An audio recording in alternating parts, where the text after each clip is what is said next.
धूप धीरे धीरे गांव की छत पर छू रही थी। हवा में मिट्टी और आम के फूलों की मिली-जुली खुशबू थी। इसी गांव के एक कोने में रहती थी चंपा, पूरे गांव में मशहूर अपनी चटोरी जुबान और नटखट स्वभाव के लिए। जहां बाकी लड़कियां गुड़िया बच्चे खेलती, वहां चंपा खेतों में आम तोड़ती, पकौड़े तलवाती और किसी के घर की रसोई से खुशबू उठे तो झट दौड़ जाती। माई, क्या बना रहे हो? जरा चखवा दो ना। अरे चंपा, तू तो पक्की चटोरी है रे। शादी के बाद ससुराल में तेरे जैसे को कौन संभालेगा? अरे माई, जिस घर में जाऊंगी वहाँ का सारा स्वाद ही बदल दूंगी। बस एक बार चौका संभाल लूं, फिर देखना। कुछ महीनों बाद उसकी शादी तय हो गई थी रामू से, गांव के ही एक गरीब घर का सीधा साधा लड़का। रामू खेत में मजदूरी करता था और उसके घर में बस बूढ़ी अम्मा और एक छोटी बहन गुड़िया थी। चंपा की सहेलियां छेड़ने लगी। चंपा, अब तू ससुराल में जाकर भी ऐसे ही सबकी थाली में झांकती रहेगी? अरे, अब मैं ससुराल की रानी बनूंगी। सब मेरे हाथ का खाना खाएंगे और बोलेंगे हमारी बहू तो हाथों की जादूगर है। चंपा की शादी हुई। उसके चेहरे पर मासूम मुस्कान थी, पर अंदर का जोश भी किसी से छिपा नहीं था। रामू साधारण कपड़ों में थोड़ा झेंपता हुआ बैठा था।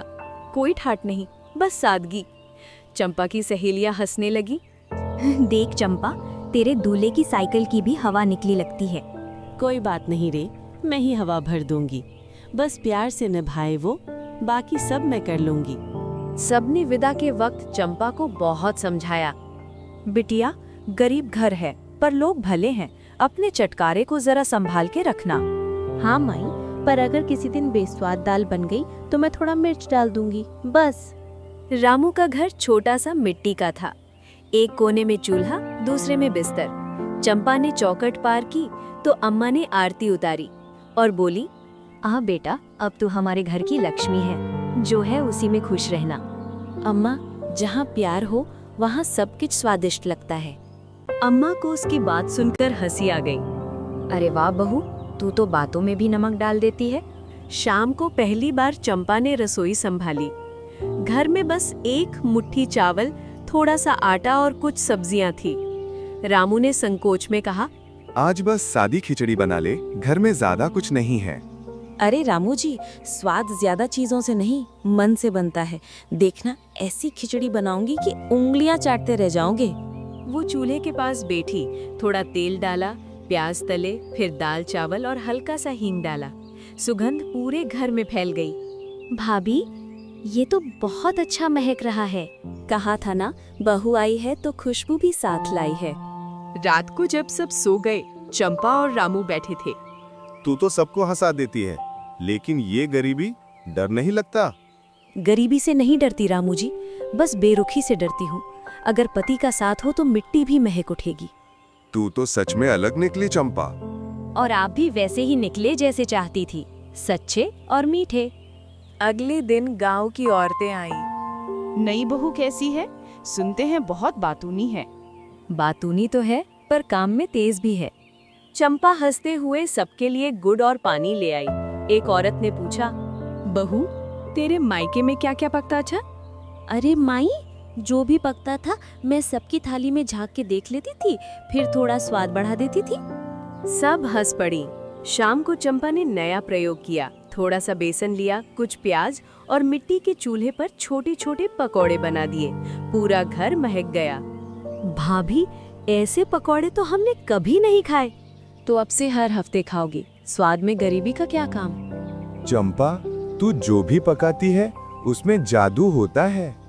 क्योंकि उसमें थोड़ा प्यार, थोड़ा मसाला और बहुत सारा मैं होता है। सुबह का वक्त था।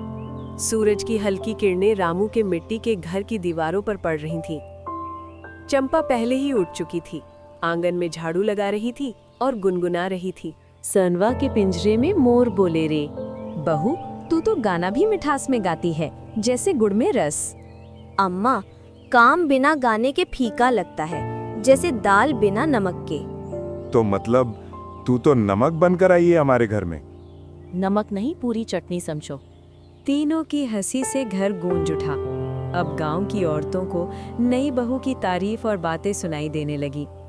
कहीं कोई कहता, अरे वो चंपा बहू तो ऐसी बोलती है कि सबकी हंसी छूट जाए। हाँ रे, पर देखना, ज्यादा बोलने वाली बहुएं अक्सर सबका मन भी दुखा देती हैं। एक दिन पड़ोस की मालती चाची आई। उन्होंने आकर कहा, बहू, सुना है तू पकवान अच्छा बनाती है। चल आज हमारे घर आ, देखूं तेरे हाथ का स्वाद। क्यों नहीं चाची, पर एक शर्त है, जो बनाऊंगी पहले आप खाओगे। अरे तू तो नखरेबाज बहू निकी। नखरे नहीं चाची, बस आत्मविश्वास है। मैं जो बनाऊंगी सबको भाएगा। मालती चाची के घर चूल्हे पर चंपा ने बेसन के आलू के गोले निकाले और ऊपर से थोड़ी सी इमली की चटनी डाली। सुगंध चारों तरफ फैल गई। मालती चाची ने चखा। अरे बहू, ये तो लाजवाब है। देखा ना चाची, अगर मन में प्रेम हो तो बेसन भी पकवान बन जाता है। गांव की बाकी औरतें भी चखने लगीं। सबने तारीफ की, पर वहीं खड़ी शकुन बुआ बोली, स्वाद तो ठीक है, पर बहू का मुंह ज्यादा चलता है। आजकल की लड़कियां ताम से ज्यादा बात करती हैं। बुआ, अगर बातों से किसी के चेहरे पर मुस्कान आ जाए तो मुंह चलाना बुरा नहीं। सभी हंस पड़ी। शकुन बुआ मुंह बनाकर चली गई। गांव में जलन की हवा धीरे धीरे चंपा की चर्चा हर ओर होने लगी। गांव के लोग कहते, रामू की बहू तो घर में खुशियां भर दी हैं, पर कुछ औरतें जलने लगी। देखो ना, आई तो गरीब घर में, पर चाल तो जैसे ठाकुराइन की। दिन भर गुनगुनाती रहती है, काम करेगी कि नहीं? बरसात का मौसम था। आसमान पर बादल घिरे थे और बिजली बार बार चमक रही थी। रामू खेत पर खड़ा था और उसके पैरों के नीचे से मिट्टी बह रही थी। उसके चेहरे पर बेचैनी थी। चंपा दूर से दौड़ती आई। रामू जी, क्या हुआ?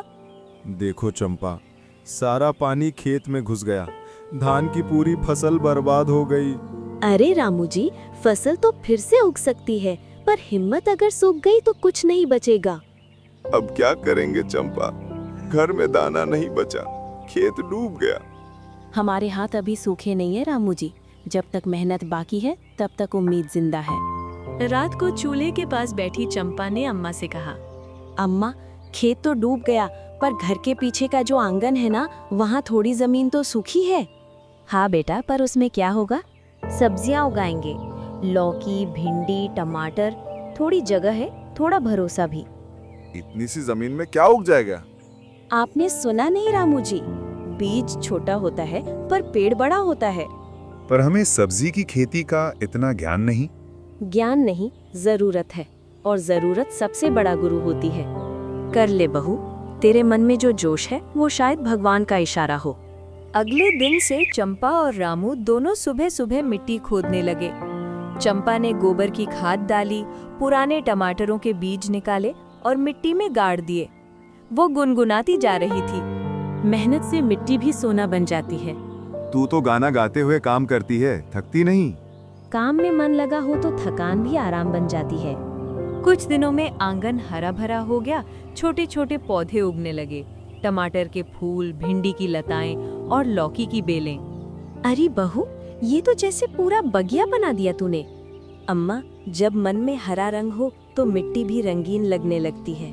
3 हफ्ते बाद टमाटर लाल हुए, कुछ भिंडी तोड़ने लायक हो गई। चंपा ने सब इकट्ठा किया और रामू को टोकरी थमाई। रामू जी, चलिए, आज से हमारा नया व्यापार शुरू होता है। इतनी थोड़ी सब्जी में क्या मिलेगा? कमाई नहीं, शुरुआत बड़ी होती है। चलिए, बाजार में मुस्कान भी साथ ले चलिए। रामू गांव के हाट पहुंचा।